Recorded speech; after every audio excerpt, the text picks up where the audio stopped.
హుజూర్ మహారాజ్ గుర్మీత్ రామ్ రహీం సింగ్. ఇతన్నే డేరా బాబా అంటారు. ఈ డేరా బాబాలో చాలా కితకితలున్నాయి. ఇతను తనకు తాను దేవదూతనని ప్రచారం చేసుకున్నాడు. మెరిసే బట్టల్లో కరిసే కామాంధుడి ఈ బాబా.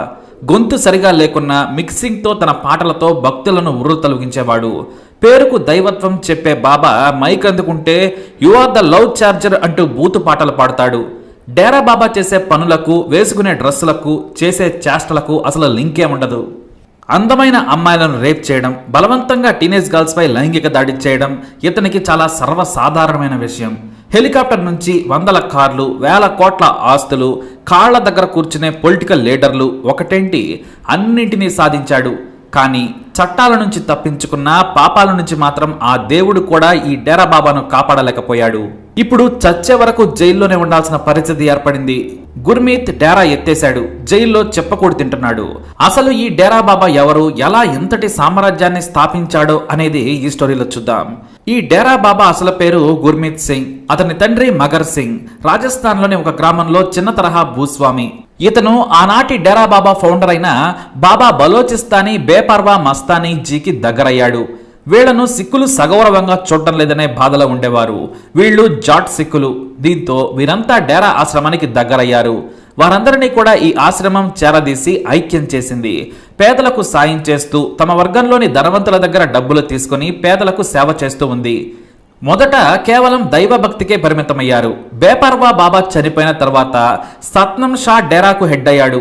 ఆయనకు ఇప్పుడున్న గుర్మీత్ తండ్రి మగర్ సింగ్ మరింత దగ్గరయ్యాడు.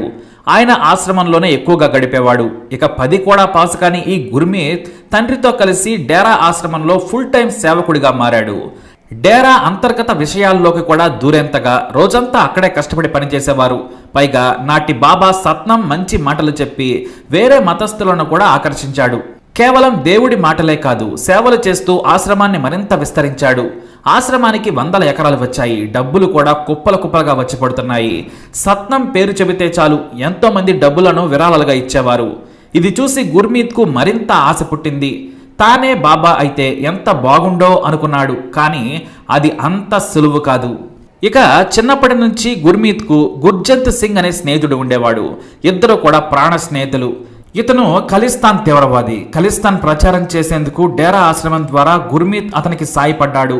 ఆయుధాలను దాచిపెట్టడం దగ్గర నుంచి కొత్త వారిని ప్రత్యేక ఖలిస్తాన్ను ఏర్పాటు చేసేందుకు యువతను రెచ్చగొట్టేలా గుర్మీత్ తన స్నేహితుడికి సాయపడ్డాడు. మరోవైపు ఈ గుర్మీత్ అంటే ఇప్పటి డేరా బాబా 20 ఏళ్లకే హర్జీత్ అనే యువతిని పెళ్లి చేసుకున్నాడు. అప్పటికే ఒక కొడుకు, కూతురు పుట్టారు. ఆ తర్వాత మరో కూతురు కూడా పుట్టింది. తాను సంసార జీవితంలో ఉంటూనే ఈ ఆశ్రమంలో సేవకుడిగా ఉన్నాడు గుర్మీత్. మరోవైపు తన స్నేహితుడు గుర్జంత్కు రహస్యంగా సాయం చేసేవాడు. డబ్బుల దగ్గర నుంచి ఆయుధాలు కూడా దాచిపెట్టి ఇచ్చేవాడు. పోలీసులు ఆశ్రమంలోకి రారనే నమ్మకంతో డేరా బాబాకు తెలియకుండా ఈ పని చేసేవాడు గుర్మీత్. ఈ సమయంలోనే అక్రమంగా ఆయుధాలు కలిగి ఉన్నందుకు గుర్జంత్ను పోలీసులు వారి ఇంట్లోనే అరెస్టు చేశారు. దాదాపుగా 2 ఏళ్లు జైల్లో ఉండి బయటకొచ్చాడు. అతనికి జైల్లో ఖలిస్తాన్ను సమర్థించే 100 మంది పరిచయం అయ్యారు. అలా తమ తీవ్రవాద సంస్థను పెంచేందుకు ప్రయత్నించాడు. ఈలోపు డేరా ఆశ్రమం బాబా సత్నం షా రిటైర్ కావాలనుకున్నారు. వృద్ధాప్యంకు తోడు అనారోగ్య సమస్యలతో విశ్రాంతి తీసుకుని నిజాయితీగా దైవ కార్యం చేసే తన శిష్యుడిని ఎంపిక చేస్తాను అని ప్రకటించేశారు. సరిగ్గా ఈ మాట అన్న నెల రోజుల తర్వాత నిత్యం దేవుడి సేవలో భక్తులను సన్మార్గంలో పెట్టే శిష్యుడిని డేరా తదుపరి హెడ్ గా ప్రకటించారు సత్నాన్ షా. అంతే, ఆ మాట విని గుర్మీత్ రగిలిపోయాడు. తాను ఎన్నాళ్లు సేవ చేసినా తనను గుర్తించలేదని ప్రతిరోజు ఆయన పాదాల దగ్గర ఉండే సత్నాన్ షాపై కోపాన్ని పెంచుకున్నాడు. అలా అని ఎదురుగా ఆయన్ను అడిగేంత ధైర్యం గుర్మీత్కు లేదు. దీంతో తన ఖలిస్తాన్ తీవ్రవాది స్నేహితుడు గుర్జంత్ను రంగంలోకి దించాడు. మీరు చెప్పినట్లుగా డేరా ఆశ్రమాన్ని నడుపుతాను, ఖలిస్తాన్కు సహకరిస్తాను, ఆర్థికంగా బలోపేతం చేస్తాను, కానీ తానే తదుపరి డేరా చీఫ్ కావాలని కోరాడు. పైగా క్లోజ్ ఫ్రెండ్. అదీ కాక ఎన్నోసార్లు సాయం చేయడమే కాదు, కోర్టు ఖర్చులు, కుటుంబ విషయాల్లో కూడా సాయపడ్డాడని గుర్జంత్ ఏకంగా తుపాకులు తీసుకుని ఆశ్రమంలోకి వచ్చేశాడు. తన స్నేహితుడిని డేరా చీఫ్ గా ప్రకటించాలి, లేదంటే చంపేస్తాను అని, ఆశ్రమం ఆక్రమించుకుంటాను అని నాటి డేరా బాబా సత్నాన్ షాను బెదిరించాడు. ప్రాణాలకు భయపడి మరుసటి రోజే సత్నాన్ షా మాట మార్చి ఈ గుర్మీత్ ను డేరా బాబాగా ప్రకటించేశాడు. అంతేకాదు సెయింట్ గుర్మీత్ రామ్ రహీం సింగ్ ఇన్సాన్ గా పేరు కూడా మార్చేశాడు. ఆనాటి నుంచి డేరా బాబాగా గుర్మీత్ రంగ ప్రవేశం చేశాడు. ఇక మొదటి 4 ఏళ్లు దేవుడి పాటలు పద్యాలు చెబుతూ భక్తులకు దగ్గరయ్యాడు. మనిషి ఎలా ఉండాలి, ఎలా బ్రతకాలి అని కథలు చెబుతూ ముందుకు సాగాడు. ఇక ఆ తర్వాత సత్నాన్ షా చనిపోయాక కాస్త పేరు గుర్తింపు రాగానే వెంటనే మెరిసే బట్టలు, తలను స్టైల్గా దువ్వటం దగ్గర నుంచి మోడర్న్ స్పీచ్లకు దిగాడు. రాజకీయ నాయకులను గ్రిప్లో పెట్టుకున్నాడు. మరీ ముఖ్యంగా నాటి హర్యానా కాంగ్రెస్ ప్రభుత్వానికి విరాళాలు మాత్రమే కాదు, తన భక్తులతో కూడా ఓట్లు వేయించాడు.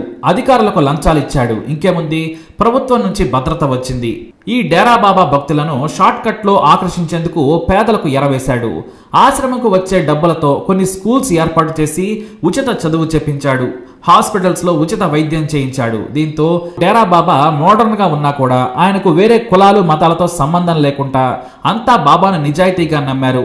ప్రభుత్వం చేయలేని పనిని బాబా చేస్తున్నారని అంతా నమ్మేశారు. ఎంతలా అంటే కనీసం ఆయనకు 3 కోట్ల మంది నిజాయితీ గల భక్తులున్నారు. ఇక రాజస్థాన్, హర్యానా, పంజాబ్ రాష్ట్రాలతో కలుపుకుంటే కనీసం 6 కోట్ల మంది ఫాలోవర్స్ ఉంటారని అంచనా. అలాంటి క్రేజ్ ఏ నాయకుడికి లేదు. లవ్ చార్జర్ కన్సర్ట్ కు వచ్చిన జనం నేటికి all time record. Michael Jackson కు కానీ జస్టిన్ బీబర్ కు కూడా ఇంతమంది రాలేదని నాడు మీడియాలో కూడా ప్రముఖంగా వార్తలు వచ్చాయి. అసలు డేరా బాబా కాన్వాయ్ చూస్తే మతి పోతుంది. అమెరికా అధ్యక్షుడి కాన్వాయ్లో కూడా అన్ని వాహనాలు ఉండవు. కనీసం 200 వాహనాలు అలా వెళుతూనే ఉంటాయి. అలా స్టార్ స్టేటస్ ను ఎంజాయ్ చేయటం మొదలు పెట్టాడు. ఇక తనకు వచ్చిన డబ్బులతో సిర్సాలో అధునాతన హెడ్ క్వార్టర్స్ ను నిర్మించాడు. దాదాపుగా 700 ఎకరాల్లో భారీ ఆశ్రమం కట్టాడు. ఇందులో పేదల భూములే ఎక్కువగా ఉన్నాయి. వారిని బెదిరించి మరీ ఆక్రమించుకున్నాడు. ఇందులోనే తాను షూటింగులు చేసుకునేందుకు ఫిల్మ్ సిటీ, ఆదాయం కోసం రిసార్టులు, షాపింగ్ కాంప్లెక్స్లు, ఎంటర్టైన్మెంట్ పార్కులు కూడా పెట్టాడు. ఇక డేరా బాబాకు సినిమా హీరో కావాలని మొదటి నుంచి ఉన్న కళ. అంతకంటే ముందే ఆల్బమ్స్ రేంజ్ లో ఇరగదీసి రికార్డులు బ్రేక్ చేశాడు. ఇక ఆ తర్వాత షారుఖ్ ఖాన్, సల్మాన్ ఖాన్ మాదిరిగా వెండి తెర మీద కూడా వెలిగిపోవాలి అనుకున్నాడు. ఇంకేముంది, ఎంఎస్జీ మెసెంజర్ ఆఫ్ గాడ్ అనే సినిమా తీశాడు. దీనికి హీరో, కథ, స్క్రీన్ ప్లే, మాటలు, director, producer, choreography, DOP, singer, lyricist, costumes ఆ ఉన్న మొత్తం కూడా ఆయనే. ఎలా చేశాడు ఇవన్నీ అని అందరికీ డౌట్ రావచ్చు. కానీ ఆయన సకల కళా కోవిదుడు. ఇక ఈ సినిమా చూసి సెన్సార్ బోర్డుకి దెమ్మ తిరిగిపోయింది. మనోడు మూఢనమ్మకాలు, గుడ్డి విశ్వాసాలను అతిగా చూపించాడని సెన్సార్ బోర్డు సర్టిఫికేట్ ఇవ్వలేదు. దీంతో బాబా అపిలేట్ బోర్డు ముందుకు వెళ్లి సక్సెస్ అయ్యాడు. దీంతో చిన్నబుచ్చుకున్న అప్పటి సెన్సార్ చీఫ్ లేలా సామ్సన్ మనోడి బ్యాక్ డోర్ వేషాలు చూసి రాజీనామా చేసేసింది. ఇక మెసెంజర్ 1తో పాటు ఆ తర్వాత మెసెంజర్ 2 కూడా తీసి జనాలపై పగ తీర్చుకున్నాడు. 2 సినిమాలు కూడా డిజాస్టర్ అయ్యాయి. అయినా తన భక్తులను ఆనందింపజేశాయి. ఎంఎస్జీ మొదటి పార్ట్ రిలీజ్ సమయంలో థియేటర్ల ముందు సెక్యూరిటీ కూడా పెట్టాల్సి వచ్చింది. ఇక తెలుగులో కూడా ఇది రిలీజ్ అయింది. థియేటర్ దగ్గర ఫ్రీగా టికెట్లు ఇచ్చి లోపలికి పంపించారు. ఇక బాబాగా ఉదయం భక్తి పాటలు, సాయంత్రం అయితే పాప్ పాటలతో తన భక్తులను హోరెత్తిస్తాడు. ఆయన చేయని పని ఉండదు. విమానాలు నడుపుతున్నట్లు ఫోటోలు సోషల్ మీడియాలో పెడతాడు. ఆయన ఒక బిల్డింగ్కి ఇంజనీర్ అని చెప్పుకొని ఒకటి కట్టించాడు కూడా. ఆ ఫోటో కూడా మీడియాకు ఇచ్చాడు. ఇక ఆ తర్వాత వ్యవసాయం చేయడం ఆయనకు కామన్. తర్వాత సర్ఫింగ్, స్పోర్ట్స్ బైక్స్ ఒకటేమిటి అన్నీ చేసేస్తాడు. ఆయనకు డబ్బుకు కొదవే లేదు. ఎందుకంటే వద్దంటే వచ్చి పడే ఆదాయం. అందుకే మోడర్న్ బాబాగా రికార్డు క్రియేట్ చేశాడు. ఈ బాబాకు 5 కోట్ల మంది భక్తులు, కనీసం 50 లక్షల మంది ప్రతిరోజు ఆయన పేరు తలుచుకొని పని మొదలు పెట్టేవారంటే నమ్మండి. ఇక ఎంఎస్జీ బ్రాండ్ ని కంటిన్యూ చేశాడు. ఎంఎస్జీ బ్రాండ్ తో సబ్బులు, షాంపూలు, నూనెలు ఒకటేంటి రోజు ₹1 కోటి వరకు సరుకులను అమ్మేవారు. ఇక ఆ తర్వాత తన 2 కూతుళ్లకు పెళ్లిళ్లు కూడా చేశారు. అతని అల్లుళ్ళు సైతం ఆశ్రమంలో వ్యవహారాలను చూసుకుంటారు. ఇక తన కొడుకుకు కాంగ్రెస్ ఎమ్మెల్యే కూతురుతో వివాహం జరిపించాడు. ఆమె కూడా ఆశ్రమంలో ఇన్సాన్. ఇలా డేరా బాబా దైవత్వం ముసుగులో వ్యాపారం, అడ్డగోలు సంపాదన ముందుకు సాగుతోంది. ఆయన ఏ పార్టీకి ఓట్లేయమంటే ఆ పార్టీకి ఓట్లేసేవారు జనం. ఆ తర్వాత కాంగ్రెస్ తనకు సరిగ్గా మద్దతు ఇవ్వడం లేదని బీజేపీకి సపోర్ట్ చేశాడు. దీంతో కాంగ్రెస్ చిత్తుగా ఓడిపోయిందంటే డేరా బాబా పవర్ ఏంటో అర్థం చేసుకోవాల్సిందే. డేరా బాబా పల్లకిపై ఆశ్రమంలో ఊరేగుతుంటే ఆయనకు ఎమ్మెల్యేలు, మంత్రులు వంగి సాష్టాంగ నమస్కారాలు చేసేవారు. దీంతో పోలీసులు కూడా ఆ వైపు కన్నెత్తి కూడా చూసేవారు కాదు. అలా తన ఆశ్రమాన్ని, ఆస్తులను హైదరాబాద్ వరకు విస్తరించేశాడు. ఇది డేరా బాబాలో ఒక కోణం మాత్రమే. డేరా బాబాలో మరో యాంగిల్ ఉంది. అదే మన్మథ లీల. సిర్సా ఆశ్రమంలో ప్రత్యేక గదులుంటాయి. ఈ డేరా బాబాకు విలాసవంతమైన ప్యాలెస్ ఉంది. ఆ ప్యాలెస్ కు ఆనుకొని ఆశ్రమంలో చేరే సాధువులకు, సాధ్వులకు ప్రత్యేకమైన గదులుంటాయి. ఇక్కడ వేలాది మంది పనిచేస్తూ ఉంటారు. వాళ్ళంతా అక్కడ ఉచితంగానే సేవ చేయాలి. పేద తల్లిదండ్రులు చాలా మంది యువతలను ఆశ్రమంలో సేవకులుగా చేరుస్తారు. ఇక కొన్నాళ్లకే డేరా బాబా ఆశ్రమంలో చేరిన మగవారితో పెళ్లి జరిపిస్తారు. కానీ పెళ్లి కంటే ముందు వారిని డేరా బాబా అనుభవిస్తాడు. అందుకోసం ప్రత్యేకంగా ఏర్పాట్లు చేస్తారు. అందమైన యువతులను ప్రత్యేకంగా బాబా ప్యాలెస్ కు ఆనుకుని ఉన్న గదుల్లో ఉంచుతారు. వాటికి రక్షణగా మగతనం తీసేసిన పురుషులను సెక్యూరిటీగా ఉంచుతారు. అంతేకాదు తన చుట్టూ కనీసం 50 మంది అమ్మాయిలు రక్షణగా ఉంటారు. బాబా ఆశ్రమంలో ఉన్నారంటే వాళ్లే ఆయనకు సెక్యూరిటీ. వారిలో తనకు నచ్చిన వారిని ఎప్పుడంటే అప్పుడు పిలిపించుకొని వారితో శృంగారం నిలుపుతాడు. ఒక్కోసారి 2-3తో ఎంజాయ్ చేస్తూ ఉంటాడు. దేవుడని వచ్చిన ఆడపిల్లలను ఈ రాక్షసుడు బెడ్రూమ్ లోకి పిలుస్తాడు. ఇక ఆడపిల్లలు బెడ్రూమ్ లోకి వెళ్లే సమయానికే బూత్ వీడియోలు చూస్తూ మందు తాగుతూ ఉంటాడు. వాళ్ళు రాగానే అల్లరి చేస్తే చంపుతాననే సంకేతంగా తుపాకీ కూడా పక్కనే పెట్టుకుంటాడు. భయపడొద్దు, నేను దేవుడిని, శ్రీకృష్ణుడు గోపికలతో ఆడుకున్నట్లు నేను మీతో సరదాగా గడుపుతాను. మీరు కోఆపరేట్ చేయాలి, చేస్తే మీకు పుణ్యం కూడా ఉంటుంది. దేవుడు అడిగితే ఏ సేవైనా చేయాలి అని బట్టలు తీసేయమంటాడు. తీయకపోతే చంపుతాను, నీ శవం కూడా బయటకు వెళ్ళదు. ఈ విషయం తర్వాత నువ్వు బయట చెప్పినా కూడా మీ కుటుంబం మొత్తం సర్వనాశనం అవుతుందని చెప్పి బలవంతంగా చేస్తాడు. అలా రోజుకు 1 లేదా 2తో గడుపుతాడు. ప్రతిరోజు కొత్త వాళ్ళను పంపాలని తన అనుచరులకు చెబుతాడు. వాళ్ళు డేట్లు వేసి ఎవరు ఎప్పుడు వెళ్లాలో చెబుతారు. ఇక బాబాకు నచ్చితే మళ్ళీ మళ్ళీ వారినే రమ్మని కూడా చెబుతాడు. ఇలా ఓ జీవోత్సవంలా డేరాలోనే మహిళలు మగ్గాలి. ఇంత వెధవ అని తెలిసినా కూడా కోట్లాది మంది భక్తులు ఈ రేపిస్ట్ కోసం ఆందోళనకు దిగటం వెనుక సామాజిక కోణం ఉంది. కుల వ్యవస్థ దేశాన్ని ఎంతలా నీచానికి దిగజారేలా చేసిందో అర్థం చేసుకోవచ్చు. హర్యానా, పంజాబ్లలో అగ్రకులాలదే ఆధిపత్యం. మిగతా జాతుల వాళ్ళు ముఖ్యంగా దళితులను హీనంగా చూస్తారు. దీంతో దళితులకు ఆసుపత్రులు, స్కూళ్లు, కాలేజీలు కట్టించి వారి మనసులను గెలుచుకున్నాడు. ఆసుపత్రిలో ఖరీదైన చికిత్సలు ఉచితంగా చేయడంతో నిజంగా దేవుడయ్యాడు. ఇలా భక్తులు ఎక్కువ కావడంతో రాజకీయ నాయకుల అండ దొరికింది. పిచ్చి పిచ్చి డ్రెస్సులు వేసుకుని హీరో మాదిరిగా పోజులు కొట్టి సినిమాలు తీస్తుంటాడు. రాక్ స్టార్ బాబాగా కూడా మనోడు అవతారం ఎత్తాడు. లవ్ చార్జర్ ఆల్బమ్ రిలీజ్ అయిన తర్వాత అయితే లవ్ చార్జర్ బాబా అని కూడా పేరు వచ్చేసింది. ఇక మరో విషయం ఏమిటంటే ఆశ్రమంలో ఉండే అందమైన అబ్బాయిలు, అమ్మాయిల మధ్య ఎలాంటి శారీరక సంబంధం కానీ ప్రేమలు కానీ ఉండొద్దని ఆదేశాలు కూడా జారీ చేశాడు. తన ఇష్టానికి ఎవరైనా వ్యతిరేకంగా ప్రవర్తిస్తే అంతే సంగతులు. ఇక బాబాకు శారీరక సుఖాన్నిచ్చే మహిళలైతే ఒంటరిగా గడపాలి. తోటి వారితో కూడా మాట్లాడకూడదు. ఒకవేళ ఎవరైనా మగవారితో మాట్లాడితే ఆ మగ ఎంప్లాయీస్ కి ఏకంగా ఆపరేషన్ చేసి మగతనం లేకుండా చేసేస్తాడు. దాదాపుగా 300 మందికి ఇలా ఆపరేషన్లు చేయించి వారి జీవితాలను నాశనం చేశాడు. పెళ్లి చేసుకున్న ఒక భక్తుడు తన భార్యకు దగ్గరగా వచ్చినప్పుడు ఈ విషయం బయటకు పొక్కింది. ఆమె నేషనల్ మీడియాకు చెందిన ఒక జర్నలిస్ట్ కు ఈ విషయం చెప్పడంతో దుమారమే రేగింది. అయినా సరే ఆ కేసును సింగిల్ ఫోన్ కాల్ తో మూసేయించుకున్నాడు. ఇక బయట ప్రచారం నమ్మి ఆశ్రమంలో జాయిన్ అయిన యువతలకు నరకం కనిపిస్తూ ఉంటుంది. బయట నిజంగానే సేవా పనులు చేస్తాడు. కానీ ఆశ్రమంలో రాత్రి సమయం కాగానే కొత్తగా ఎవరైనా టీనేజ్ గర్ల్ వచ్చిందంటే చాలు, డేరా బాబాకు ఆమెను రెడీ చేసేస్తారు. తన ప్యాలెస్ నుంచి స్టెయిన్లెస్ స్టీల్ తో చేసిన సొరంగం నుంచి డైరెక్ట్ గా వారి గదుల్లోకి వెళ్ళిపోతాడు.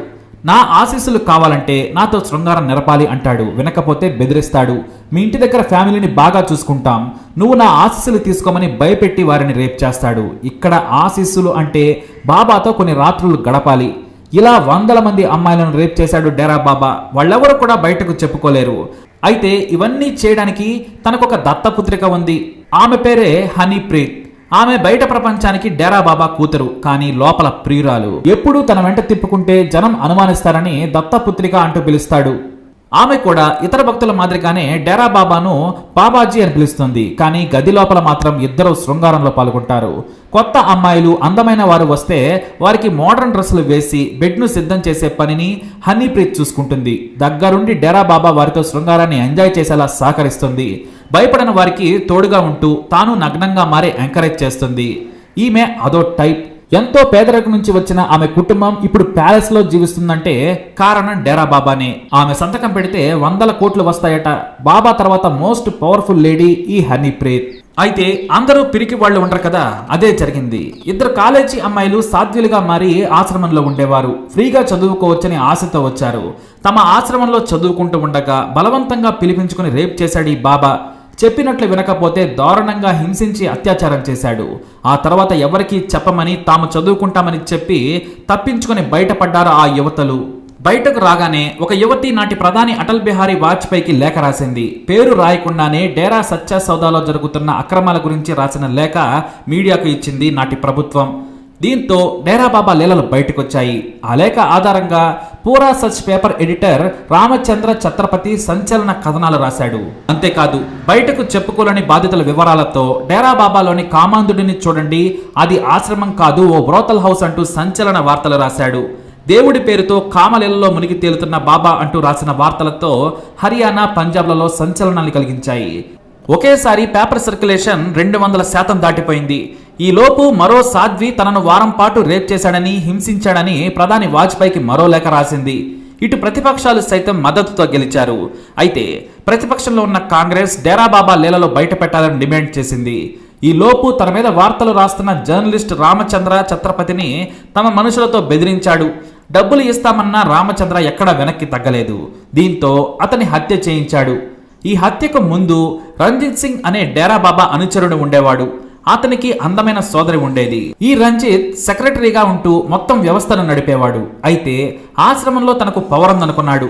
తన అందమైన చెల్లెలను కూడా సాధ్విగా మార్చి ఆశ్రమంలో చేర్చాడు రంజిత్. అయితే ఆమె అందాన్ని చూసిన డేరా బాబా ఆమెను కూడా అనుభవించాడు. దాదాపు నెల రోజుల పాటు తన ప్యాలెస్ లో రూమ్ లో బంధించాడు. హనీప్రీత్ ను పక్కనే పెట్టుకుని డేరా బాబా ఆమెపై పలుమార్లు అత్యాచారం చేశాడు. ఈ విషయం తన అన్నకు చెప్పుకొని విలపించిన ఆమె బయటకు వెళ్లిపోయింది. దీంతో తన సోదరిని చెరిచాడనే కోపంతో ఆకాశరామన్న పేరుతో మీడియాకు లేఖ రాశాడు రంజిత్. డేరాలో బాబా ఆడపిల్లలను చేర్చుతున్నాడు. సాధ్విలుగా చేర్చుకుని డేరా బాబా అత్యాచారాలు చేస్తున్నాడు. వారికి గర్భనిరోధక మాత్రలు ఇస్తున్నాడు. మగవారిని నపుంసకులుగా మార్చి తమ దగ్గరే ఉంచుకుంటున్నాడని, ఆశ్రమంలో ఎక్కడ తవ్వినా మనుషుల అస్థి పంజరాలు దొరుకుతాయని లేఖ రాశాడు. కొత్తగా ఆడపిల్లలు ఆశ్రమంలోకి రావద్దని హెచ్చరించాడు. అయితే ఎంతో పలుకుబడి ఉన్న డేరా బాబా విచారణ జరిపి ఆ లేఖలోని రాతను చూసి రంజిత్ సింగ్ రాశాడని నిర్ధారించాడు. అతన్ని మూడో కంటికి తెలియకుండా తన మనుషులతో ఆశ్రమంలోనే చంపి పాతి పెట్టాడు. అతని తల్లిదండ్రులు న్యాయం కావాలని పోలీసుల చుట్టూ తిరిగినా ఎవ్వరూ పట్టించుకోలేదు. అయితే ఆ ఇద్దరు సాధ్వీలు రాసిన లేఖతో డొంక కదిలింది. కేంద్రం ఆదేశాలతో 2002లో మొదటిసారి డేరా బాబా మీద సిబిఐ కేసు నమోదు చేసింది. ఏకంగా సిబిఐ రంగంలోకి దిగడంతో డేరా బాబా ఆటలు చెల్లిపోయాయి. అది కూడా మోస్ట్ సిన్సియర్ ఆఫీసర్లు విచారణ జరపడంతో డేరా బాబా నిజంగానే అత్యాచారం చేశాడని 50 మంది బాధిత సాధ్యాల నుంచి ఆధారాలు సేకరించారు. కానీ వారందరికీ పెళ్లే పిల్లలు ఉండడంతో కోర్టులోకి వచ్చేందుకు ఇష్టపడలేదు. చివరకు లేఖ రాసిన ఇద్దరి సాయంతో ఒకేసారి 5,000 మంది సాయుధ బలగాలను భద్రతగా పెట్టి ఆశ్రమం మొత్తం తనిఖీ చేయగా సంచలన విషయాలు బయటపడ్డాయి. కళ్ళు చెదిరే కోటలు, ప్యాలెస్లు, రిసార్ట్లు ఉన్నాయి. ఇక రహస్య గదుల్లో ఎటు చూసినా వాడి పారేసిన ఖండంలు. ప్రతి గదిలో వందలాది ఖండంలు ఉన్నాయి. అంటే ఇతర భక్తులు కూడా తమకు నచ్చిన వారితో అందులో శృంగారం నిలుపుతున్నారని తేలిపోయింది. చీకటి పడితే అదో బ్రోతల్ హౌస్ లా ఉంటుందని పలువురు సాధ్వీలు పోలీసులకు చెప్పారు.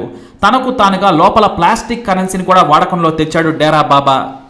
మొత్తానికి సిబిఐ డేరా బాబాను జైల్లోకి తోసింది. కానీ ఈ కేసులో సాక్ష్యాలను సంపాదించడానికి సిబిఐ అధికారులు తీవ్రంగా శ్రమించాల్సి వచ్చింది. డేరా ఆశ్రమం నుండి 350 మంది బయటకు వచ్చారని తెలిసినా కూడా కేవలం 18 మంది అడ్రస్లు మాత్రమే పట్టుకోగలిగారు. అయితే ఈ కేసుపై సిబిఐ బయటకు పోకుండా చాలా జాగ్రత్తగా హ్యాండిల్ చేసింది.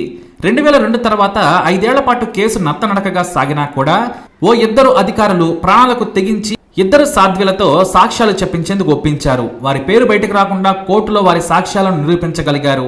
డేరాలో జరిగే ఘోరాలను వీడియో రికార్డులో భద్రపరిచి కోర్టు ముందుంచారు. కానీ ఇది రాజకీయ కుట్ర, వాళ్ళు ఎవరో కూడా నాకు తెలియదని డేరా బాబా బొంకారు. అయితే ఆనాటి నుండి ఈ కేసు ఏళ్ల తరబడి సాగుతూ ఉండడంతో రామ్ రహీం కేసును పట్టించుకోలేదు. సిబిఐ అధికారుల తెలివిని తక్కువ అంచనా వేశాడు. వాళ్ళు ఏకంగా సాక్ష్యాలను లైట్ డిటెక్టర్ టెస్టులను కూడా చేసి వారు చెప్పింది నిజమని తేల్చారు. పోసగుచ్చినట్లుగా చెప్పించి జడ్జిని ఒప్పించారు.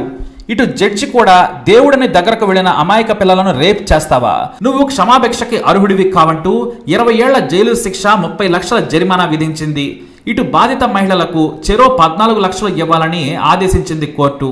వాస్తవానికి ఇక్కడ జడ్జి కూడా తన ప్రాణాలను సైతం లెక్క చేయకుండా తీర్పునిచ్చి భారత న్యాయ వ్యవస్థపై నమ్మకాన్ని మరో మెట్టు ఎక్కించారు. ధైర్యంగా ముందుకు వచ్చి ఎన్నో మోసాలను చేసిన బాబాను కూడా జైలుకు పంపిన మహిళలను కూడా మెచ్చుకోవాల్సిందే. ఎందుకంటే తనకు ఎదురొచ్చిన తనపై వ్యతిరేకత వార్తలు రాసిన జర్నలిస్టులనే కాదు, డేరాలో పనిచేసిన తర్వాత బయటకు వెళ్లిన వారిని కూడా అనుమానం రాకుండా చంపించేవాడు. జడ్జి శిక్ష వేసేశాడు. అతను అస్సలు ఊహించలేదు. అయితే ఈలోపు ఎన్నో కోట్ల మంది భక్తులు బయట ఎదురు చూస్తూ ఉన్నారు. తన బాబాకు ఏమైనా జరిగితే గొడవలు అలర్లు సృష్టించడానికి సిద్ధంగా ఉన్నారు. ఒకవేళ తనకు శిక్ష పడి వెంటనే అరెస్టు చేస్తే గొడవలు చేసేలా భక్తులను రెచ్చగొట్టాలని, ఆ గొడవల్లో తప్పించుకోవాలి అని ప్లాన్ చేశాడు ఈ బాబా. తన దత్త కూతురు అని చెప్పుకుంటున్న హనీప్రీత్ తో కలిసి ఆవరణలో నిలబడ్డాడు. పోలీసులు వద్దని చెప్పినా కూడా అక్కడే నిలబడి వేచి ఉన్నాడు. ఎందుకంటే బయటంతా ప్రశాంతంగా ఉందని గ్రహించి తన కారులో ఎర్ర బ్యాగ్ ఉంది, దాంట్లో నా బట్టలు ఉన్నాయి, తెప్పించండి అని పోలీసులకు చెప్పడంతో పరుగున వెళ్లి తెచ్చారు. అయితే కార్ నుండి రెడ్ కలర్ బ్యాగ్ బయటకు వస్తే శిక్ష పడ్డట్లని తన సన్నిహితులకు ముందే సంకేతం ఇచ్చాడు. దీంతో అల్లర్లు మొదలయ్యాయి. ఆ తర్వాత కూడా కోర్టు ప్రెమిసెస్ నుండి చాపర్ దగ్గరకు వెళ్లేందుకు కొద్దిగా టైం పాస్ చేశాడు. గొడవలు మొదలయ్యాయా లేదా అని తెలుసుకోవాలనుకున్నాడు. ఇంతలో టియర్ గ్యాస్ పేల్చడంతో సౌండ్ విని మొదలయ్యాయి అని ఊపిరి పీల్చుకున్నాడు. ఇటు సీనియర్ ఆఫీసర్లు వచ్చి పోలీస్ కార్యక్రమని చెప్పగా తన కార ఎక్కుతానని మొండికేశాడు. అప్పుడే బాబాను తప్పించేందుకు బాబాకు ఘాటుగా ఉన్న వాళ్ళు ఆయన చుట్టుముట్టారు. పోలీసులు అరెస్టు చేయకుండా అడ్డుపడ్డారు కూడా. చివరకు సీనియర్ ఆఫీసర్ను సైతం వెనక్కి నెట్టేశారు. ఇదంతా గమనించిన ఒక సీనియర్ పోలీస్ ఆఫీసర్ బాబాను తప్పించేందుకు ప్లాన్ జరుగుతుందని గ్రహించేశారు. వెంటనే గార్డులకు సీరియస్ వార్నింగ్ ఇచ్చారు. ఇది కోర్టు తీర్పు. వ్యతిరేకంగా వ్యవహరిస్తే ఏం జరుగుతుందో మీకు తెలియదు. గవర్నమెంట్ ఎంప్లాయీస్ కు అడ్డు రావద్దని చెప్పినా ఒకరిద్దరు వినలేదట. దీంతో కాల్చి చంపైనా తీసుకెళ్తాం, మీరైనా చెప్పండి అని బాబాకు ఒక సీనియర్ ఆఫీసర్ వార్నింగ్ ఇవ్వడంతో బాబా తప్పుకోమన్నట్లుగా సంకేతాలు ఇచ్చారు. దీంతో వెంటనే మొదట అనుకున్న రూట్ కాకుండా వేరే రూట్లో బాబాని తీసుకెళ్లి 3 వెహికల్స్ తెచ్చారు. ఏ కార్ ఎక్కుతాడో బాబాకు కూడా తెలియదు. ఎందుకంటే తన సన్నిహితులకు లీక్ అయితే మార్గం మధ్యలో అడ్డుకునే ఛాన్స్ ఉంది. పైగా పోలీసులకు కూడా ముందే చెప్పలేదు. ఒక అధికారి తన కింది స్థాయి 3 అధికారులతో పాటు కారును నడిపే డ్రైవర్ కు మాత్రమే రూట్ గురించి చెప్పారు. ఎందుకంటే పోలీసుల్లోనే బాబా మనుషులున్నారని అర్థమైపోయింది. దీంతో 2 రూట్ల పేరును లీక్ చేసి 3వ రూట్లో బాబాను తీసుకెళ్లారు. అయితే ఇక్కడ కూడా బాబా తన విశ్వరూపం చూపించాడు. తన పలుకుబడిని ఉపయోగించి ఏకంగా తన కూతురు అయిన హనీప్రీత్ ను జైలు వరకు తీసుకెళ్లాడు. అక్కడకు వెళ్ళాక తాను కూడా జైల్లో బాబాకు సేవలు చేసుకుంటానని హనీప్రీత్ వాదించింది. జైల్లోకి రావడం కుదరదని చెప్పినా నానా రచ్చా చేసింది. ఎక్కువ మాట్లాడితే సీఎం కు ఫోన్ చేసి మిమ్మల్ని ట్రాన్స్ఫర్ చేస్తానని బెదిరించింది కూడా. అయితే ఆ తర్వాత హనీప్రీత్ ను కూడా లోపలేశారు. అదో స్టోరీ. అయితే బాబాకి అప్పుడు ఉన్నత న్యాయస్థానానికి వెళ్ళడానికి అవకాశం ఉంది. ఆ జడ్జి ఇచ్చిన తీర్పు 2017లో జరిగింది. ఇక తుది తీర్పుకు కూడా అప్లై చేసుకున్నాడు. ముందుగా 2 సాధ్వీల మీద అత్యాచారం కేసు రుజువు కావడంతో 20 ఏళ్ల జైలు శిక్ష విధించింది పంచకుల కోర్టు. అయినా తన పలుకుబడితో పెరోల్ మీద బయటకు వచ్చాడు. ఆ తర్వాత మళ్లీ జైలుకెళ్లాడు. మరోసారి కరోనా ఉందని 5 స్టార్ హోటల్లో చేరి హనీప్రీత్ తో కలిసి గదిలో ఎంజాయ్ చేశాడు. మీడియాలో ఈ వార్త రావడంతో అతన్ని జైలుకు తరలించారు అధికారులు. కోట్లాది రూపాయలను వెదజల్లి రాజభోగాలను అనుభవిస్తున్నాడు. ఈలోపు రంజిత్ సింగ్ హత్యతో పాటు జర్నలిస్టు హత్య కేసు కూడా రుజువైపోయింది. దీంతో మరో 20 ఏళ్ల జైలు శిక్ష విధించింది కోర్టు. అది కూడా ముందు 20 ఏళ్ల జైలు శిక్ష పూర్తయిన తర్వాత ఈ శిక్షను అనుభవించాల్సి ఉంటుంది. అంటే దాదాపుగా 90 ఏళ్లు వచ్చే వరకు జైల్లోనే ఉండాలి డేరా బాబా. అలా అతి సామాన్య యువకుడు ఇలా మెరిసే బాబాగా, తర్వాత హంతకుడిగా, ఆ తర్వాత ప్రొడ్యూసర్గా, డైరెక్టర్గా, సింగర్గా, రేపిస్ట్గా కూడా సకల కళలను చూపించి చెప్పకూడు తింటున్నాడు బాబా. మరి డేరా బాబాపై మీ అభిప్రాయాన్ని కమెంట్ ద్వారా తెలియజేయండి. అలాగే ఇలాంటి ఇన్ఫర్మేషన్ కోసం వీడియోని లైక్ చేయండి, షేర్ చేయండి, మా ఛానల్ని సబ్స్క్రైబ్ చేసుకోండి.